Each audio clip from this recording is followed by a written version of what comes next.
So God should take absolute control. That is very well. Because he said God should take absolute control. For me, that's a repentant heart. Somebody who has a change of attitude. He intended to do something. He called it plot and plan. And in contemporary English, when you say you are plotting, usually it's something negative that will follow the word plot and plan. But for the fact that this program has affected him, and let me use the word, has infected him with a new positive energy and virus, and has changed his mindset, and is saying that the Almighty should take control. I think the Almighty has already taken control. The fact that you have even called, or he has even sent this text message, it shows that it's a change. And that is what God wants. And if you think of evil in your heart, and I think that might be evil, because he said God should take control. If he has any intention that is not positive, and God has touched his heart, he has repented, he has been forgiven. And so for me, let him go with that newness of love that he has. That let him change that negative energy to positive energy, and begin to infect his Muslim neighbors with a good virus of love, virus of togetherness, and virus of kindness. Yes, and for me, sincerely, I think one of the major challenges, if you look at this, the bottom line is lack of knowledge about the others. Most of us, we live with our own perception of who is our neighbor. What we had heard about somebody similar somewhere, we carry it and we distance ourselves from our neighbors because of that perception we have about them. It is just seeing a Muslim talking and continue to say, oh, if this is truly what the Muslim is, then there are good Muslims somewhere there. I think God should take control. So that means that not only for a Christian to Muslims, even Muslims to others, we have similar stereotypes and prejudices that will grow within our community and make us to hate our neighbors who have done us nothing. But because of the crime of someone somewhere, we look at all of them and we generalize the statement. I think this should be a good turning point for all of us as viewers and listeners at the same time to say we don't generalize.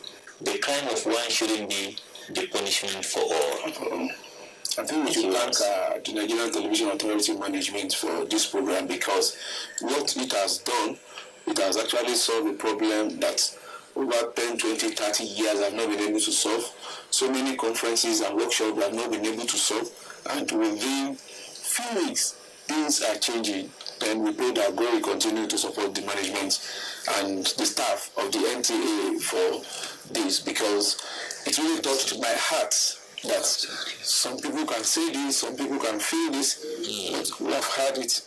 Let me read another message. Say, please, I want you to clear this quote that some people normally quote, that whoever kill as many as will be rewarded with virgins in heaven. Please, Imam, is it true or is it written in the Quran? James from Abuja State. James, what I know in the Quran, this is you know what we call tale by moonlight. It's even far away from tale by moonlight, because you can connect tale by moonlight to certain things. This has nothing to do in the Quran. It has nothing, no basis. What the Quran have in Quran chapter 5 verse 2 downward, you find that the Quran, Allah was talking to us by saying, whoever save the life of one is as if he saved all mankind together.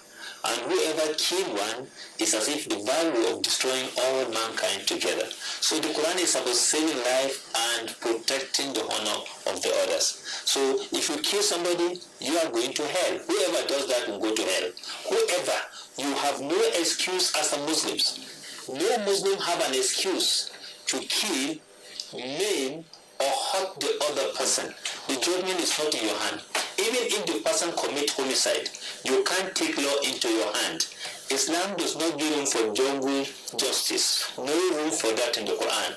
If you do that, you report to the authority, and the authority have only right to take the appropriate legislative principles or judicial processes on that particular person who are perceived to have committed that crime. You have no right to do so. It has no basis in the Quran. Anybody who can, if you kill an animal wrongly, you go to hell. Kill an animal, just not for food, wrongly, for game. That's why game hunting is forbidden in Islam. Game hunting is what? Forbidden. Talk less of getting to a human being. Also, do you want to say something as you... Yeah, I think he has rightly addressed it, as he has always told me about such such understanding of the order about killing and having several rewards of several women in the hereafter. So if this is the explanation he has always told me, I think he has addressed the issue adequately. Well, thank you. This man says, well, it's related, but probably I should not read it. He said, when is Islam synonymous with terrorism? As if Islam does not preach love. Uche Ibekwe, Asaba Delta State. I don't know whether you have answered it or I should. Well, Uche, there's no similarity between terrorism and Islam. Terrorism is to terrorize people. And Islam, when they meet you, they say salam alaikum. When they depart, they say salam alaikum. When they want to pray, they start with salam. God of the name of their God is Allah. Allah is called Al-Salam, the God of love, the God of peace is Allah. And then when they finish their prayer, they say salam alaikum, salam alaikum. When they meet you on the way, they say salam. How can such an attitudinal, behavioral, cultural religion be able to say synonymous with terrorism? Terror is to strike terror, to create fear, panic, to use any means necessary in order to attain a political goal. That's a terrorism. Terrorism in any form, either moral, psychological terrorism, spiritual terrorism, it has no basis in Islam. And you can never find a basis for it in the pages of the Holy Quran. It has no place in us. They have no similarity, no basis. That's why the Quran, in Quran chapter 25, I love to quote every day, it describes who is a Muslim is. When they say Ibadur Rahman, Allazina yamshuna anan aridi awnan, fa'iza khatabakum al-jahiluna, qalu salama. He said a Muslim is he who walks with humility. He's not an arrogant person. A person who walks humbly. And the person who terrorizes others, are they the same? And he said the person, when you provoke him, only say Kalu Salama, and the peacemaker. Yeah. So a Muslim is not with peacemaking. Anything opposite is fake. He's a fake Muslim. If you put that name and you do that, he cannot be true to that face. Okay. Somebody Thank you. Thank you, sir. Someone said, I think fasting keeps us away from sin. It's in our past episode on fasting. Mm-hmm. At the same time, it makes us to know the difference between the poor and the rich. But I want you to emphasize on the kingdom of God, because Matthew 6:33 is a very good subject matter for fasting. Sir, let people follow what the Bible says and what the Quran says, so that let everyone follow the Bible and the Quran injunction. My name is Olarinde Joseph. I love this conversation. God bless you all. This one also is a question. Is it good to abstain ourselves from food and fruit for 1 or 2 days in the name of dry fasting? You want to, I should just leave it like that? Well, you see, because we are responding to the messages that people have sent. Abstinence from a particular food, fasting, for me, is a desire that you take willingly, that you want to restrain, suppress the body to uplift the spirit. So if anything you love so much, if you can do away with it during that period, particularly dry fasting, you have to check your health. Dry fasting is a fasting that some people take to subdue the body. But if your body cannot withstand that rigorous challenge you give to it, don't go to doing it. Otherwise, one can kill him or herself doing that. But dry fasting, I recommend always that people should watch out so that they don't get dehydrated and get injured. Okay. Thank you. Thank you. Okay, alhamdulillah. But I want to end, before we go on break, I just want to end this small message, which I like. It said, please, I would like this program to continue every day or thrice a week, because this program always unites Nigeria. Thank you. With that, we'll go on a short break. The struggle for independence had been a long and tough one.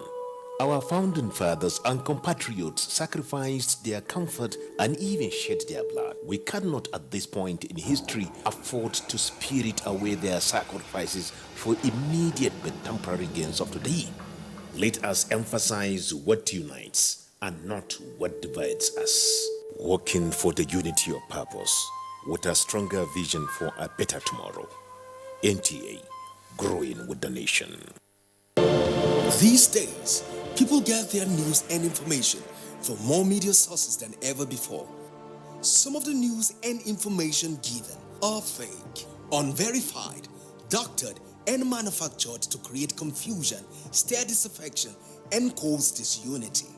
Before you believe or share any news, ask yourself, is this real? Is it from a credible source? Is it verified or verifiable? Fake news is dangerous, whether you do it for fun or for political gains. Real people can get hurt. Fake news, don't create it, don't spread it. This is a public service announcement from NTA.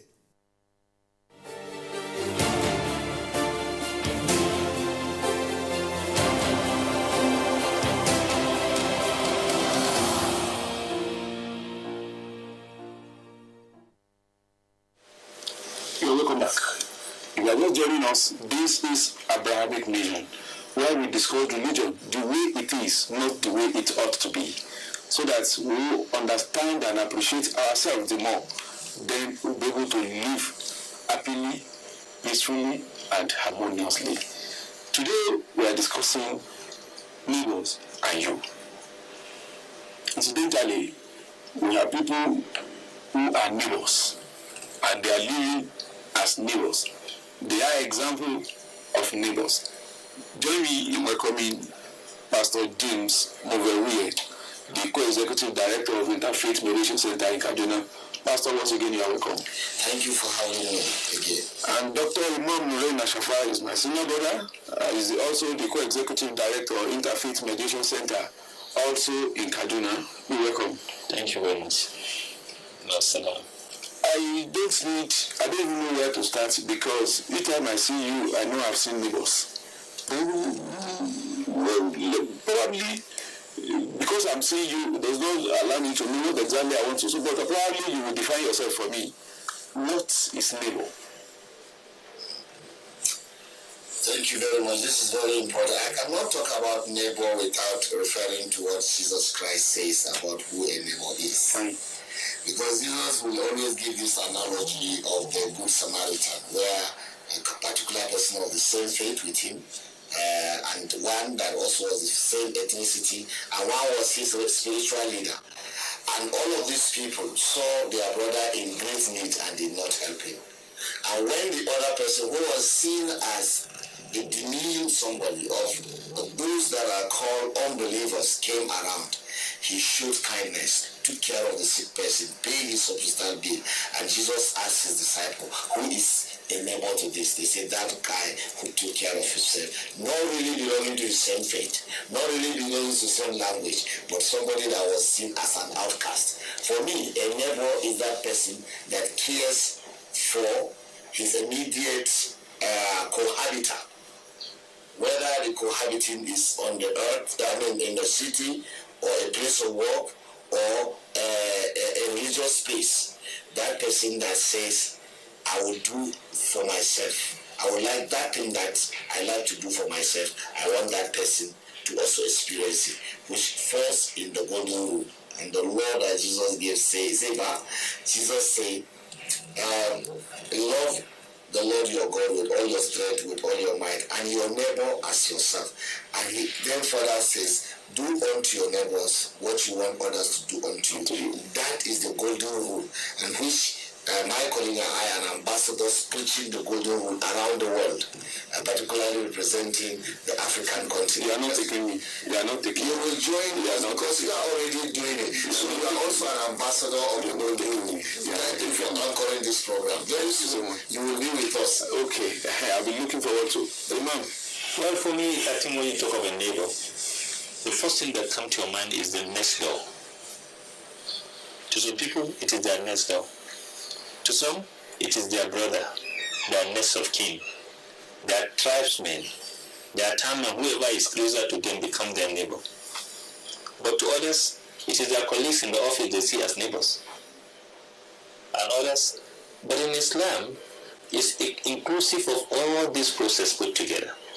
The neighbor number one, the Quran in chapter 4 verse 36 define a neighbor as somebody, when he was defining how to give out the zakat as an institution.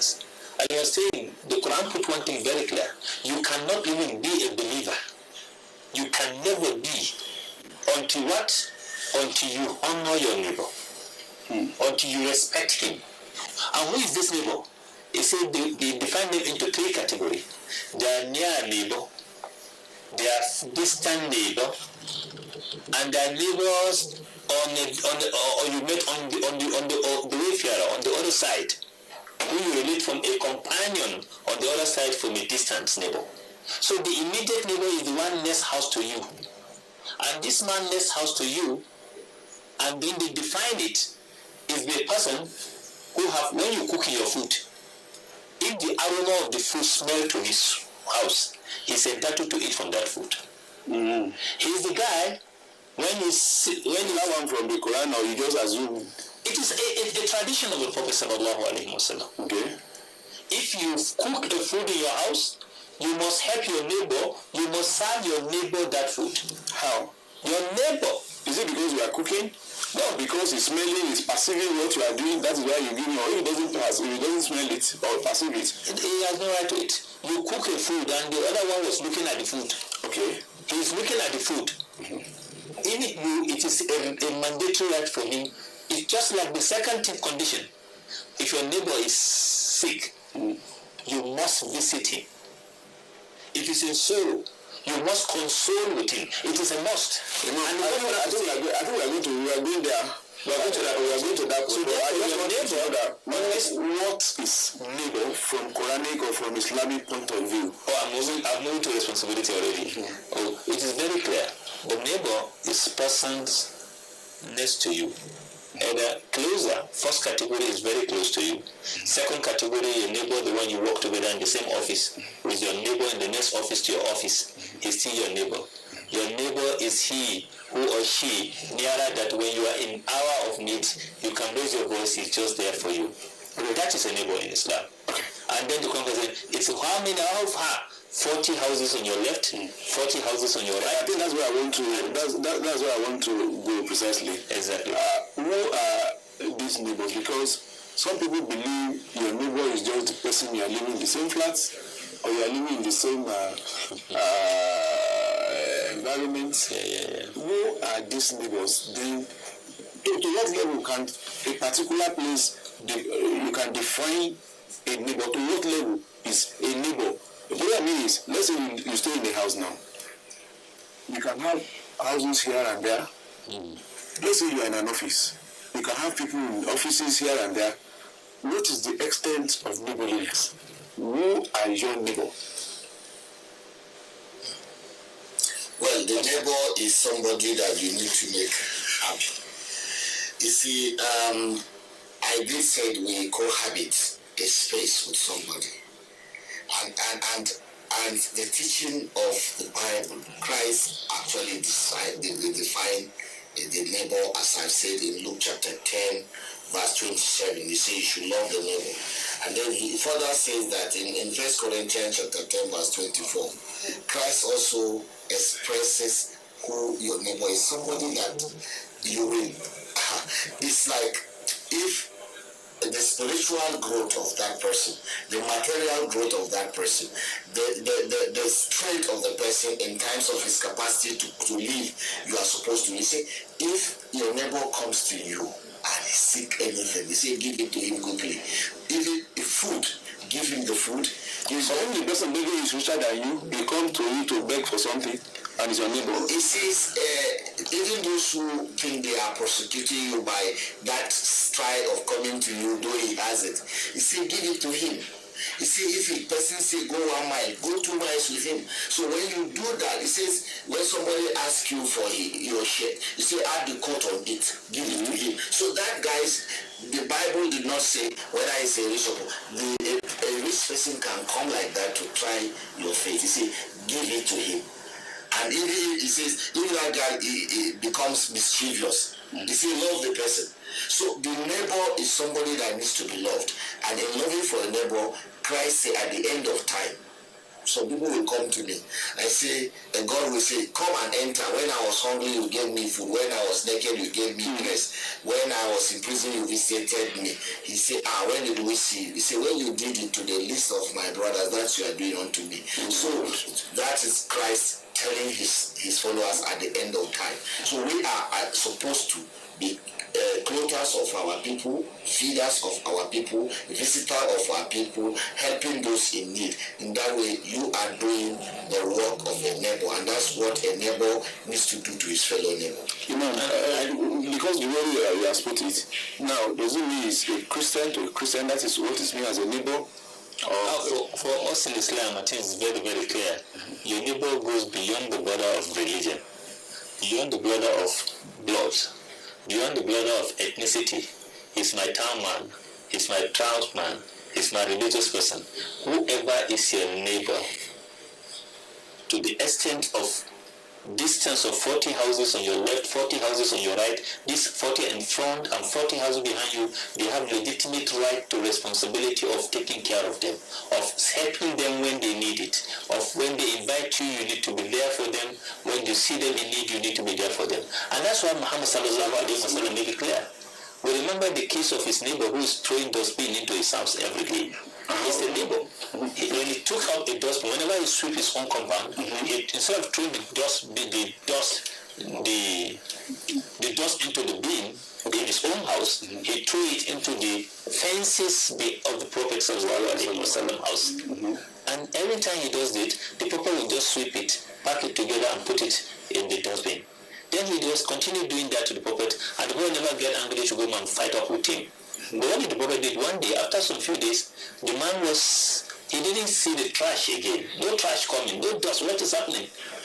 Refuses, no more coming. Then what happened? They say that neighbor, who is not a Muslim, said that neighbor is sick. And the Prophet went to, and one of his right, he went there to greet him. And in greeting him, he said, why did you come? He said, I didn't see that dustbin you used to throw again to pack. That's why I feel something, so I should come and console with you. And for that magnanimity of the heart of the Prophet to his neighbor, the neighbor accepted Islam. This shows to us that, and he's not a Muslim, he's not an Arab, he's a Jewish neighbor. You could see the difference within the two framework. So your neighbor must not be your townsman, he must not be your transman, he must not be from your faith. In Islam, a neighbor is a neighbor as long as circumstance has put it together. That's why even as a wayfarer, when you move on the journey, the person you travel together on the journey, he becomes your neighbor, and is responsible. That we are going to responsibility of a neighbor to a neighbor, and you see the chain of what he's entitled to.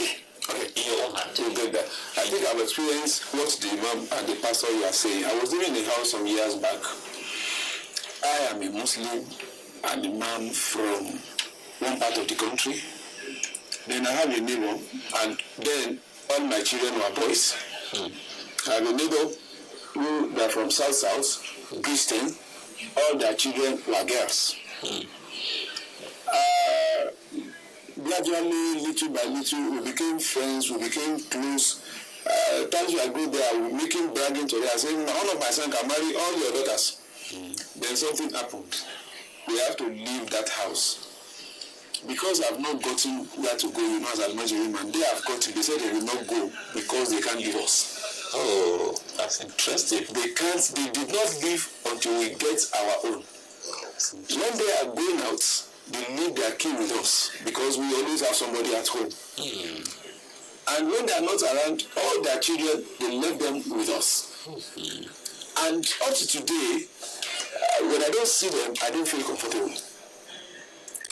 This, I think, we are trying to mimic what people are trying to do. Exactly. That as a man, as a woman, as a man or a woman who professes religion, or who think he has any relationship with God, your neighbor is important to you. People around you are your neighbors, and they are part of you.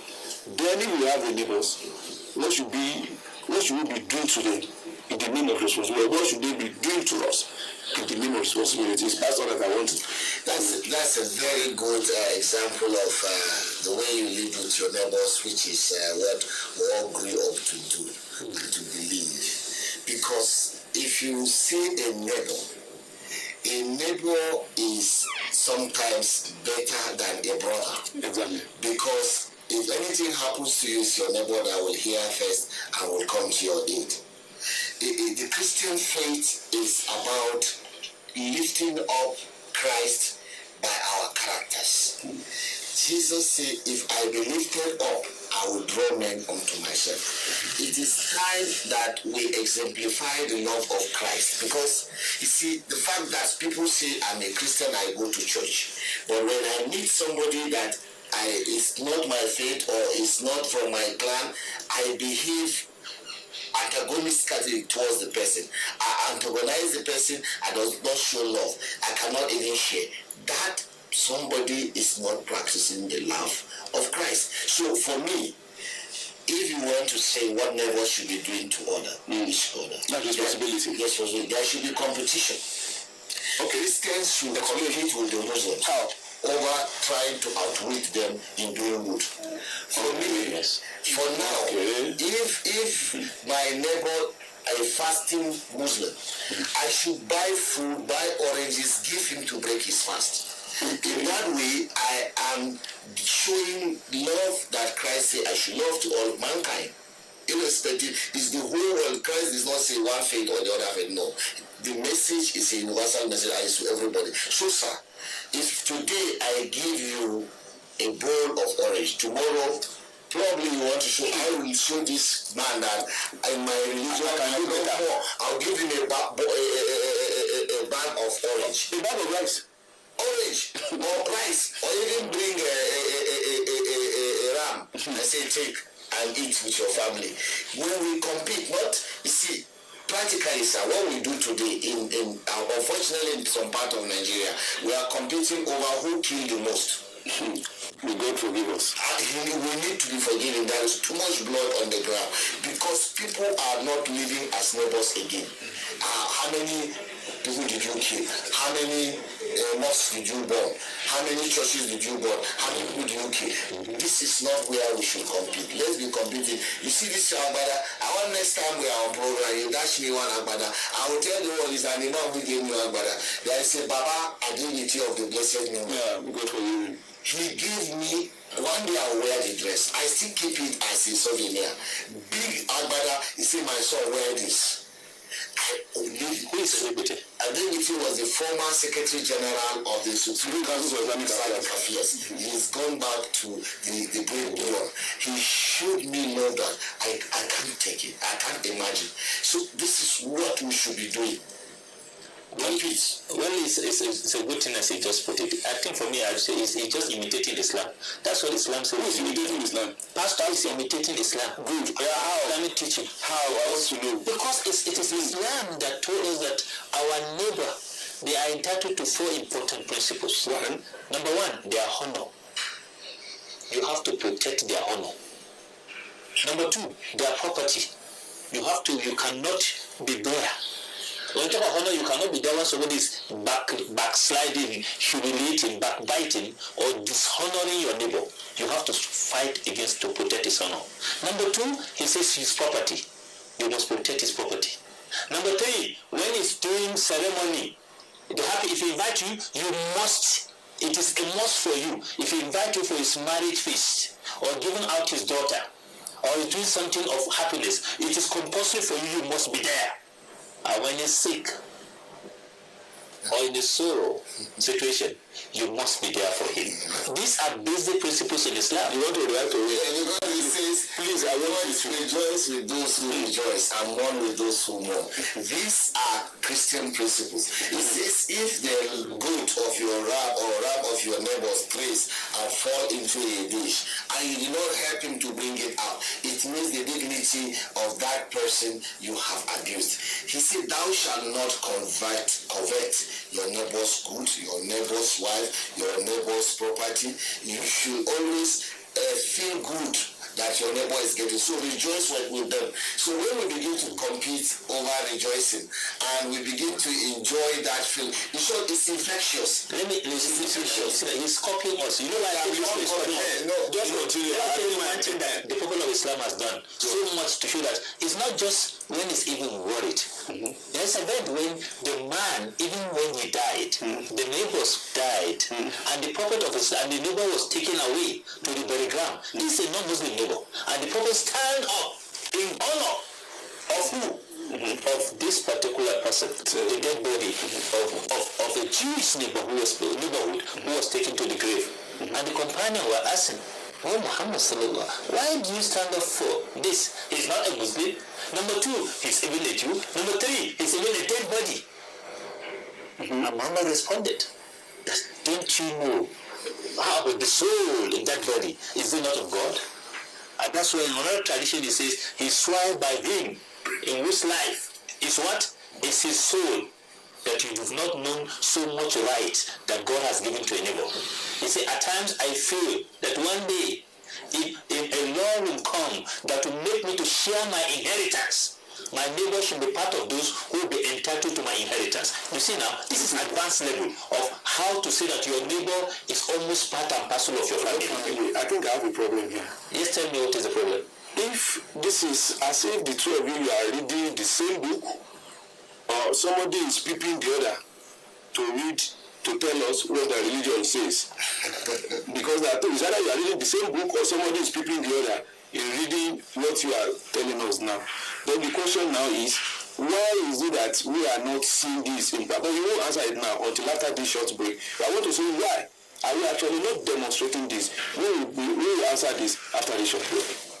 Together, no matter where you come from, no matter your religion, we are one. Let's live together. Let's stop fighting each other. Let us live as one. It doesn't matter where you come from, your tribe or religion, man, woman or child. It doesn't matter who you are. Put Nigeria first. No matter where you come from, no matter your religion, we are one. Let's live together. How can we develop when we're always in crisis? Families have become refugees in their country. No matter our differences, show some understanding. No matter where you come from, no matter your religion, we are one. Let's live together.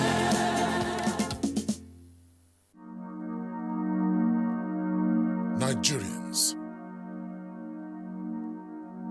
Suicide bombers are not spirits. They are not ghosts. They are human beings like you and me. They live amongst us. They are your neighbors. They are your friends today, but terrorists tomorrow. So you must know your neighbor now. Security begins with you and me. Know your neighbor. Be vigilant. Be security conscious.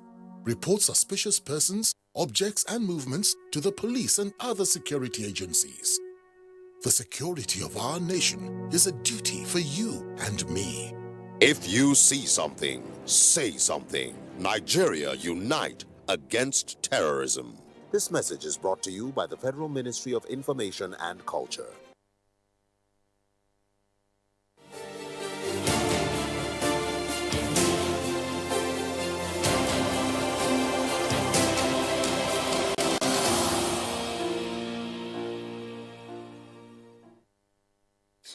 Welcome back. If you are just joining us, this is Islamic mission, and it's been extremely lively, it's been extremely interactive, and it's been extremely promising that what we are supposed to be doing that we have not been doing, these our brothers, these our ambassadors have actually been demonstrating it. But you can also be part of this program by sending only messages or WhatsApp messages. Please do not make any call.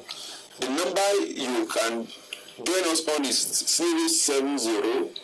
070-449, another 44949. Let me come again. 070-44-9-44-9-49. That is the number. You can send your WhatsApp messages or text messages to be part of this program. We shall read it out, but please don't call. It is just for messages. We are still discussing neighbors. What do we do? How do we see? Why are we not seeing what you our leaders were telling us, why are we not seeing it in practice? Why are we seeing the opposite? What is happening? Yes, I will say that we have left the basic principle of coexistence, which our scriptures have given us. One, there is an organization that believes in 4 absolutes, and they believe everyone, irrespective of his faith, if he practices this one, there will be success. So because we are selfish, the average person living within our territory, many people are selfish. So unless we do away with selfishness, which comes with greed, we will not be seeing the issues of the rights of the neighbor in among our people. Number 2, we must have purity of heart. If your hearts are not pure, blessed are the pure in heart, in spirit. The Bible is very strong about that. If you are not pure, then your minds will always be having evil things. Number 3 is we should have unconditional love. Don't love the person because he is your brother or sister. No, love him because he's a fellow human being.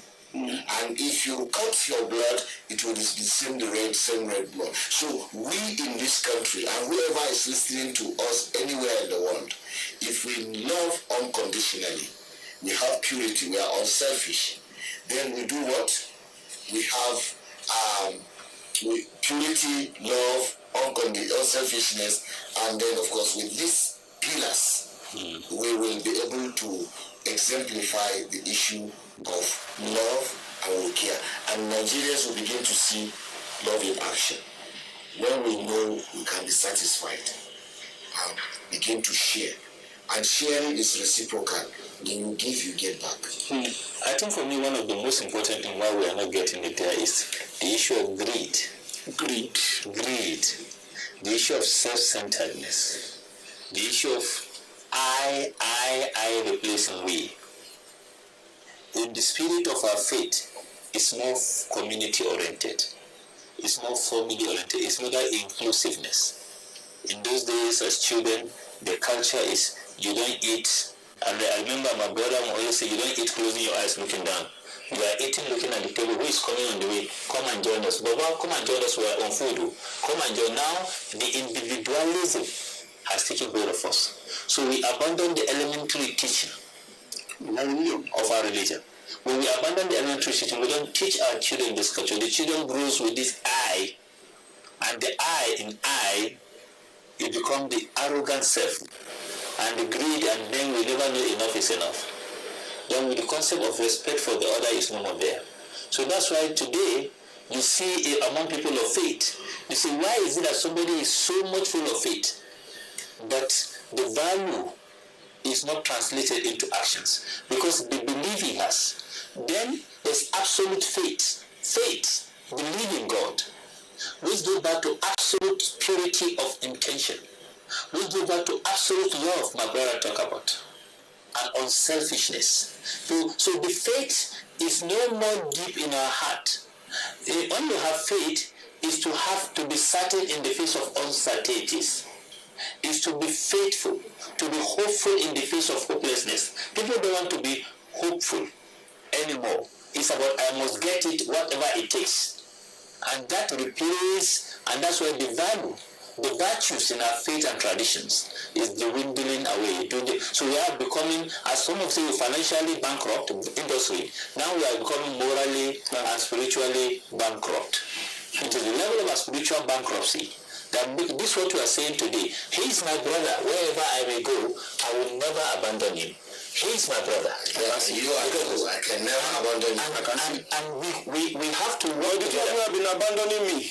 You get it? We have to work together because you are with us. We live in the big city with the villa people, with the few people in the villa. You are in the village. So what we are saying is that as Nigerians, you that are in the big cities, remember those in the village. In those days, every weekend we spend it in the village. We share the little you have for your month, for your income and the week, or at the end of the month, you come back home to the village. You spend 2 days in the village. How many are bringing their children to the village today? those ethical values. That's where I want to go now. That's what is missing. And that's why we don't see our neighbors anymore as neighbors. We see them as competitors, as rivals, not as friends, not as opportunity for growth. When you talk about your own neighbor spirits of your neighbors, they entrust their children to their own neighbors. To you. You are a Muslims, they are Christian, and they know you are a Muslims, imams. They give you their children. And when they start for them to leave, when even they have better opportunity, because of that unselfishness, absolute unselfishness, absolute love, they say we are not going, we don't want to leave you alone here to make you vulnerable. We wait, you get your own, we go together. That is a Christian waiting for a Muslim. That is what, at that point in time, there is this compassionate heart of living by faith. Today, people are living by opportunities. Any opportunity they want to grab. And that's why these values and virtues are missing. And because we miss them, we're missing everything. I think there was a man, or there is a man in Plateau that was recently honored by American government. Yeah. That during the crisis in Plateau, he saved Christians and put them in his mosque at the risk of his own life, which at the end of the day, he saved them. And today, the man is a hero. Now, what do we do? Somebody has demonstrated it, one thing. Do we continue to complain and just say things getting rotten? What do we do to improve relationship between neighbors and neighbors? I wish to congratulate the Imam who did that. That is to show at the risk of his life he did what he did. I do also believe Nigerians are not totally out of that, and stories, if brought to the fore, you see so many who have done that. I know of people also in our work who went to build back a dilapidated house together of one faith, who went together, young people came together and built back. That was as far back as 1987, 98, in areas where people have come together. These values need to be known. I wish there would be a program where you will one day invite people who have saved people's life in value in this in kind of this crisis, to see what happened to them. Those who have been saved, to see what people have done to them, because we still have that. And what we need to do is to amplify that. And we need to further say to people that this thing that this Imam did, more imams should do it. This thing that this pastor did, more pastors should do it. We should live practically. No, by God's grace, very soon, our scripture have said. Very soon, we actually do that, at least on this program. Very soon. We want to see what Muslims have done for Christians that they love, what Christians have done for Muslims that they love, what keeps them together, family and communities that are working together like that. We're going to showcase them very soon, and we won't be part. We want to react to what he has said. Absolutely. To say that, just as he said, just to echo what he says, I want to say that these are, today, virtues, honesty, are not rewarded anymore. In these days, people want to give their children to somebody who is honest, who has integrity, who has spirit of togetherness, who is a symbol of compassion, who are courageous people who have taken courageous steps. These are people they want to give their children to. If you shout in other children, they don't want to see you. So now, and to bring this back, there are people like that. These people, how do we bring back honor for virtues? Not for materialism and wealth, affluence. Because wealth does not create happiness. Yeah, definitely. Wealth does not create what? Happiness. What creates happiness is virtues. And these virtues are found within our religious what? Traditions. Today I will say I'm one of the most happiest person in the world. Because I live without enemy. No room to hate anybody. That is me. I can see it. And I don't know, maybe Pastor have something similar to tell you. I can tell you. Because that's what Islam teach me to do. Yeah. And I'm living by these values of Islam. If you allow hate can eat up the person who hates and leave the person that is hating. And so, like a popular person, whether it's one of the musicians, says that they are so poor that all they have is money. Yes. So that poverty is what we, and Nigerians, I want to say, except we begin to check our values, our neighbors will not mean anything. We have a flamboyant lifestyle that from marriage to burials, from burials to certain ceremonies, is so flamboyant that it's about me, myself, my ego. Now the other person that's out there that needs help is not done. And except we do that, that verse of the Bible that Christ quoted and say, I was hungry, you did not feed me. I was naked, you did not clothe me. So we, from the faith, I'm understanding this guy is stealing from Christianity. That all he's saying is that when I say sorry, but that is Christianity. But you know, remember that is Hadith Qudsi. What is Hadith Qudsi? The Hadith Qudsi, this is a personal conversation between man and God.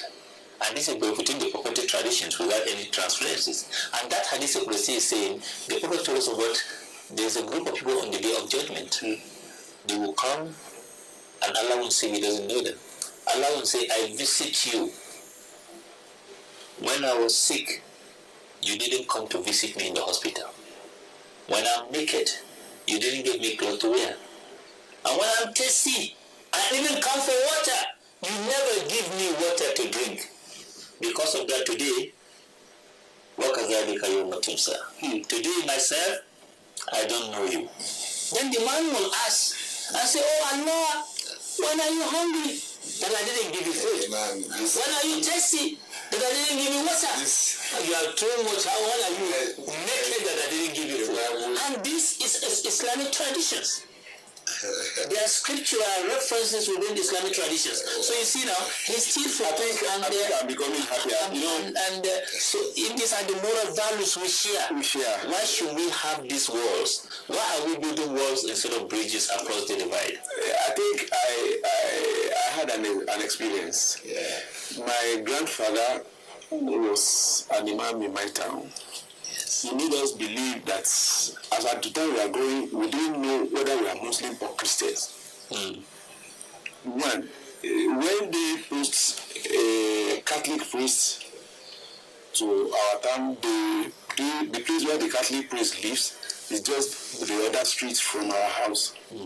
And our father, who was the man, we called the Catholic priest, so if you need, I have children, pick any number you want so that they will be your houseboy.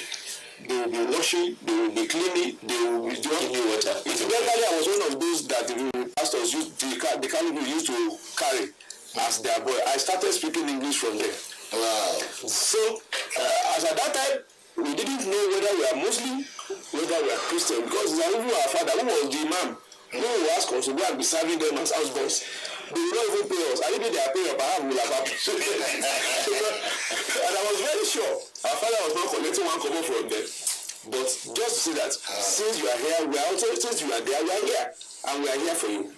These are the kind of things we learned from we want to say something. My uncle's house, we have this kettle, and we have praying mass, and none of our relatives are Muslims, but they keep it. When a Muslim is passing, when a Muslim is passing, you say you want to rest, please, there is a place for you in the parlor. We call it like the door, the house before the main house. In vernacular, it's called Zori. Okay. Yeah, it's an entry before the main house. So you have a praying mat, you have water, and each time they will make sure that we put that clean water in that place, waiting for a person to pass, a Muslim to pass. When he passes, he will be called, you have a place. And they come, they do their prayers, and they go. And see, I just wish we can be as it was before. But we have people who have inculcated new ideas that is derailing our real part of neighbor. Who is my neighbor and what are my responsibilities? So I do feel so pain. Okay, I will tell you about the story of Galilee. Yeah, I'm listening. For me, I think one important thing is you are not a faith. As long as you respect not your neighbor, you cannot claim to be a Muslim.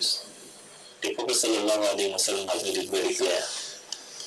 The sanctity Your honor as a person of faith is seeing how comfortable are your neighbors. As long as your neighbor are not comfortable with you, their testimony before God testify to who you are even in heaven, your place, your state of abode. So please and please, if you are Muslims, go back and look for your neighborhood with whom you have a grudges. Go and resolve that, or else your prayer is useless, is baseless. Your salat will be unacceptable. Your fasting will go in vain. You cannot be true Muslims. You cannot be a Muslim when you have a grudges with your neighbor. Allah doesn't need your salat. Allah doesn't need your fasting, because they are basis. Unfortunately, we know the poorest of the poor. Who is he? Is the guy who comes the day of judgment with heavy good works, heavy load, wealth of good virtues of what he did. Then they start calculating who he has hurt. The neighbor, he steal his cow. The neighbor, he hurt him. The neighbor, he caught pains. They start removing the virtues of all his good work. And all those good work end zero. He ran deficit. They start looking at what are the bad things the other guy has done that can be equivalent to the hurt he caused his neighbor on earth. Then they'll start taking that bad from his own negative virtues and adding to the pains to release the pains of the man he hurted and put the pain on his head. That is what is going to happen. Then he end up going to hell because of the pain he caused to all his neighbors.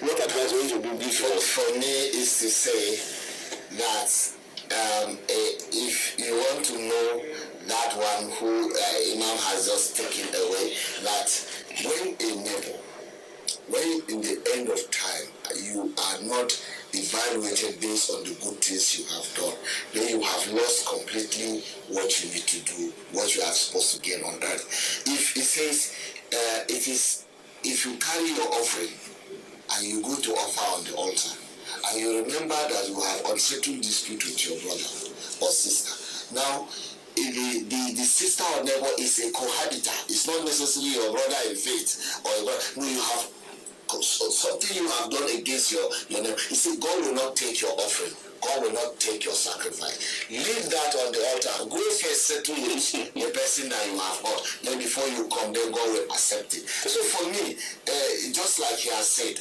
it is expected that we do that which is expedient by reconciling, forgiving our neighbors, settling the dispute with our neighbors, then we can now go with God. How can you say you love God if you hate your neighbor? You say you are a liar. That you say I love God, and you hate your neighbor, then you are not a Christian. A Christian must love his neighbor as himself. That is why we are putting it on. You should love your neighbor like yourself. This is why we call it a day for today. We thank you for being part of this, and you there too, we appreciate you for being there. Until when we meet next week, this is Abrahamic Vision. Thank you.